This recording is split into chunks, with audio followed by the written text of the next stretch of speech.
Frank ay dating Special Forces soldier ngunit ngayon ay nagtatrabaho siya bilang driver na nagtatransport ng mahahalagang bagay.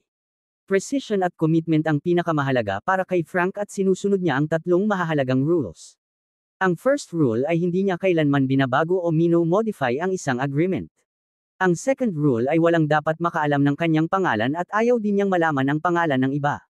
Ang third rule ay hindi niya kailanman binubuksan ang mga packages na kanyang dinideliver, ano man ang mangyari. Isang araw, pumunta si Frank para gumawa ng delivery, nagmamaneho papunta sa isang bank kung saan may gang na nireroban iyon.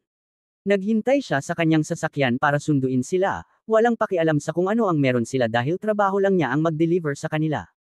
4 na gang members ang pumasok sa kotse ngunit tumanggi si Frank na umalis dahil nagkasundo sila na 3 pasahero lang, hindi 4. Sinabi niya na hindi niya maaaring baguhin o i-modify ang rules. Tinakot siya ng gang na papatayin siya kung hindi siya magmamaneho, ngunit kalmado niyang sinabi na gumagana lang ang kotse gamit ang password kaya hindi nila ito mapapatakbo.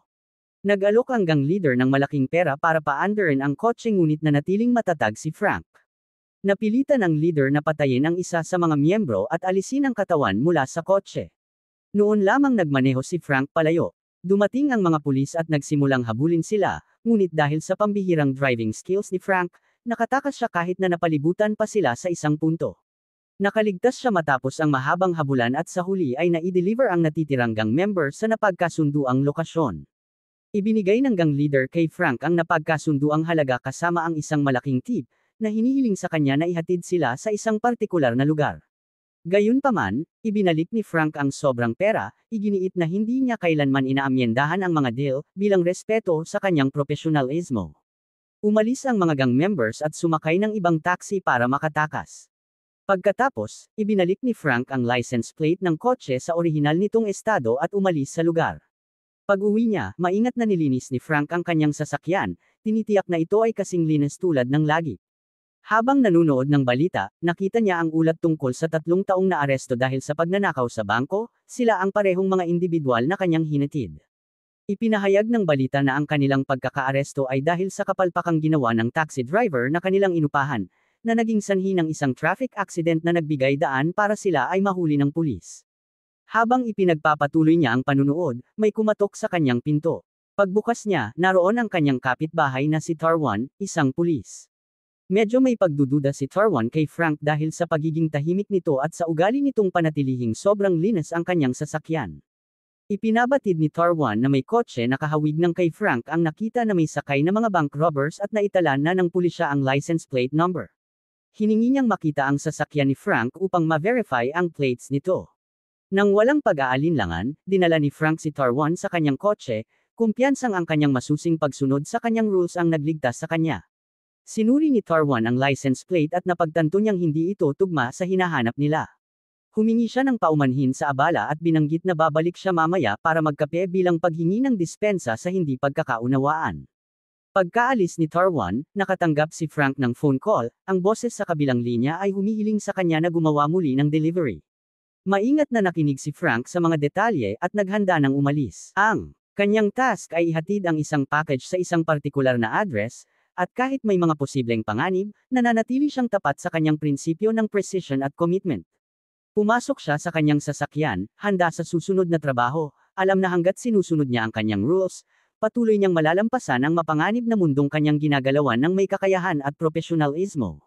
Pumayag si Frank sa misyon at ipinaliwanag ang 3 mahahalagang rules sa taong kumuha sa kanya. Tinapos nila ang detalye ng proseso. Kinabukasan, pumunta si Frank upang kunin ang package na kailangan niyang ihatid sa isang partikular na lokasyon. Dumating ang taong kadil niya, inilagay ang package sa kotse ni Frank, at umalis. Hindi sinilip ni Frank ang laman ng package, nananatiling tapat sa kanyang rule na hindi kailanman bubuksan ang anumang kanyang tinatransport. Habang nagmamaneho papunta sa ibinigay na address, nakaranas si Frank ng problema sa kalagitnaan ng biyahe, na flat ang gulong. Habang pinapalitan niya ang gulong, nagulat siya nang makita na ang package sa kanyang kotse ay may lamang tao. Sa kabila nito, nanatili siyang tapat sa kanyang rule at hindi na nag-imbestiga pa. Tinapos niya ang pagpapalit ng gulong at ipinagpatuloy ang delivery. Pagkalipas ng ilang sandali, huminto si Frank sa isang tindahan para kumuha ng pagkain. Habang kumakain, hindi niya maiwasang isipin ang taong nasa package. Nagpasya siyang suwi ng kanyang rule at buksan ito. Sa loob, natagpuan niya ang isang babae na nagngangalang Lay. Bagamat hindi niya ito ginapos, binigyan niya ito ng maiinom bago muling ibalik sa package, isinara ang trunk, at ipinagpatuloy ang delivery. Habang nagmamaneho, napansin ni Frank na malikot si Lay sa trunk. Huminto siya sa gilid ng kalsada at hiniling na huwag itong sumigaw upang makapag-usap sila. Sinabi ni Lay na kailangan niyang gumamit ng banyo. Tinali ni Frank ang lubad sa leeg nito upang hindi makatakas at pinayagan siyang pumasok sa gubat upang umihi. Makalipas ang ilang minuto, nang hindi sumasagot si Lay sa kanyang tawag, hinanap siya ni Frank at natuklasan niyang itinali nito ang lubad sa puno at tumakas. Matapos ang mahabang paghahanap, natagpuan niya si Lay at galit na dinala pabalik sa kotse. Gayunpaman, bigla siyang hinarang ng 2 pulis na nakatayo sa harap ng kanyang sasakyan. Nang makita siya ng pulis kasama ang isang babaeng nakatali at mukhang kidnap victim, agad nila siyang inatake, ngunit nakayanan ni Frank na mapabagsak sila at iwanang walang malay. Ipinagpatuloy niya ang pagpunta sa address para ihatid ang package.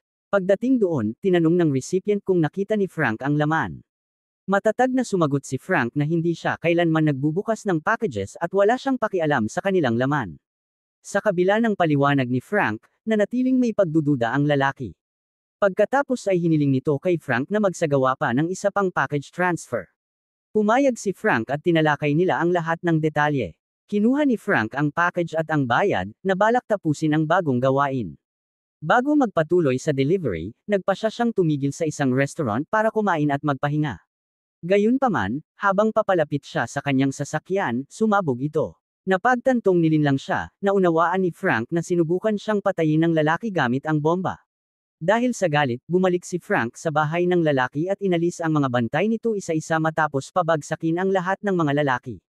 Hinahanap ni Frank ang kanilang boss ngunit hindi niya ito makita. Samantala, sinubukan ni Lay na tumakas sa gitna ng kaguluhan. Nang ma-neutralize na ni Frank ang lahat ng banta, kinuha niya ang isa sa mga kotse sa garahe at umalis.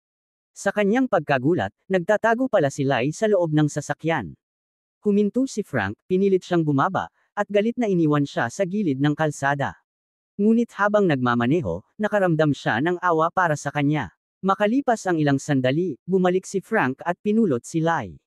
Dinala niya si Lay sa kanyang bahay, binigyan ng pagkain, at pagkatapos ay natulog habang nagpapahinga siya. Sa oras na ito, makikita natin ang gang leader na nagtangkang pumatay kay Frank, ang kanyang pangalan ay Street. Binisita niya ang isa sa kanyang mga tauhan sa ospital upang tanungin tungkol sa pag-atake. Ipinaalam ng sugatang lalaki na nakaligtas si Frank sa bomba at lumaban pabalik, tinalo ang kanilang mga tao. Kinabukasan, nagulat si Frank nang makita si Lay na naghahanda ng almusal.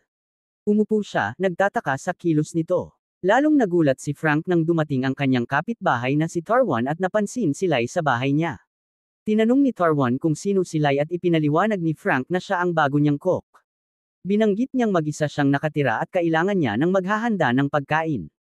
Tinanong naman ni Tarwan ang tungkol sa kotse ni Frank. Nagsinungaling si Frank, sinabing nanakaw ang kanyang sasakyan noong nakaraang araw at balak niya itong i-report sa pulis. Ipinabatid ni Tarwan na ang kotse ay sumabog sa harap ng isang restaurant kahapon na nasaksihan ng 2 pulis. Nagpanggap si Frank na wala siyang alam tungkol sa insidente. Bagamat naniwala si Tarwan, nanatili siyang may pagdududa at hiniling na pumunta sina Frank at Lay sa police station. Ipinaliwanag niyang siya ang hahawak sa kaso ng car theft ni Frank at may ilang tanong lamang. Pumayag si Frank, ngunit nang umalis si Tarwan, nakaramdam siya ng kakaiba at kinausap si Lay. Bigla na lamang tinamaan ng missile na pinaputok ni na Street at ng kanyang mga tao ang bahay ni Frank kasunod ang walang tigil na putok. Mabilis na dinala ni Frank si Lay sa basement upang makatakas. Dumaan sila sa mga sewer, nakaiwas sa pagdetect, at nakatakas. Pagkatapos nito, nagtungo sina Frank at Lay sa police station upang makipagkita kay Tarwan. Pagdating nila, alam na ni Tarwan ang tungkol sa pagsabog sa bahay ni Frank. Sa pagpasok nila sa opisina ni Tarwan, naghanda si Frank na ipaliwanag ang sitwasyon, umaasang makakuha ng kakampi. Sinimulan ni Tarwan ang pagtatanong kay Lay at Frank tungkol sa pagsabog. Sinabi ni Frank na wala sila sa bahay nang mangyari iyon at pagbalik nila ay sunog na ang bahay. Tinanong ni Tarwan tungkol sa putukan, ngunit iginiit ni Frank na wala silang alam. Bigla namang tinawag ng boss ni Tarwan ang pulis, iniwan silang 2 sa opisina. Sinamantala ni Lay ang pagkakataon, umupo sa mesa ni Tarwan, at ginamit ang kanyang computer upang maghanap ng impormasyon tungkol sa taong sumusunod sa kanila. Natuklasan niyang ang pangalan nito ay Street. Pagbalik ni Tarwan, hindi niya napansin ang nangyari at pinayagan silang umalis. Ngunit nang buksan niya ang computer, napagtanto niyang ginamit ito at naghanap sila ng pangalang Street.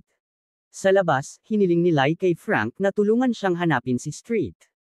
Unay tumanggi si Frank, ngunit ibinunyag ni Lai na may barkong nagdadala ng 400 kidnap na tao upang ibenta bilang mga alipin, kabilang dito ang kanyang ama at mga kapatid. Ipinaliwanag niyang si Street ang susi upang maabot ang barko. Dahil sa kanyang pakiusap, pumayag si Frank na tumulong. Natunton ni na Frank at Lai si Street at nakapasok sa kanyang opisina.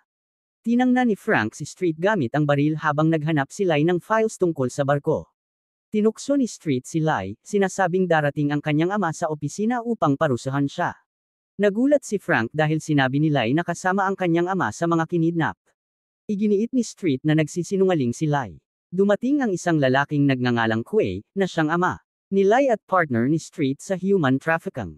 Sinubukan itong kalmayan si Lai, hinihimok siyang ibaba ang baril. Sa wakas, sumunod si Lai.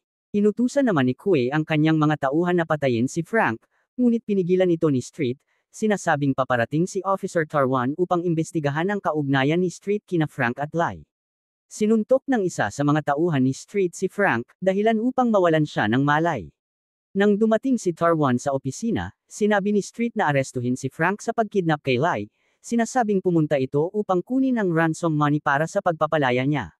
Kinuha ni Tarwan si Frank, ngunit nakaramdam ng kakaiba. Nang magkamalay si Frank, ibinahagi ni Tarwan ang sinabi ni Street. Inilahad ni Frank ang katotohanan tungkol sa barko at mga taong nakaangkla roon. Nakiusap kay Tarwan na palayain siya upang mailigtas niya ang mga ito ng mabilis, isang bagay na maaaring magtagal kung pulisya ang kikilos. Nang mahikayat, pumayag si Tarwan na tulungan ang pagtakas ni Frank. Nagpanggap siyang hostage at nakalabas sila ng police station. Pumunta si Frank sa lokasyon ng barko gamit ang maliit na bangka. Pagdating niya, isa-isang pinatay ni Frank sina Kuei at ang mga tao ni Street. Napagtanto ni Kuei at Street na nasa barko si Frank kaya binago nila ang plano. Inililipat ang mga bihag sa malalaking truck na may kasamang security cars. Pinatay ni Frank ang mga nagbabantay sa mga truck at kinuha ang isang sasakyan upang habulin ang dalawang truck na may dala ng mga kinidnap na tao. Gayunpaman, nasira ang sasakyan. Nakakita siya ng eroplano ng isang magsasaka at kinuha ito, pinilit ang magsasaka na i-fly siya papunta sa mga truck. Nagparachute si Frank mula sa eroplano at lumapag sa isa sa mga truck, nagdulot ng banggaan sa isa sa mga escort cars. Matapos niyang makuha ang kontrol sa truck sa pamamagitan ng pagtapon sa driver, hinarap siya ni Street sa loob. Nag-engage sila sa matinding laban na nagtapos sa pagkamatay ni Street sa kamay ni Frank. Nang huminto si Frank sa gilid ng kalsada, lumitaw si Kuei at tinutukan siya ng baril, pinilit siyang sumunod. Dumating sila sa isang liblib na lugar kung saan tinangkang patayin ni Kuei si Frank ngunit bigla itong binaril. Sa pagkagulat ni Frank, sila ang namaril. Naluha si Lai sa kanyang nagawa at inaliw siya ni Frank habang umiiyak siya. Samantala, dumating sina Tarwan at ang pulisya upang palayain ang mga kinidnap. Natapos ang misyon ni Frank, na iligtas ang 400 katao mula sa pagiging alipin. Nagtapos ang pelikula na sina Frank at Lai ay nakahanap ng kapayapaan sa isa't isa sa gitna ng kaguluhan. Thank you for watching.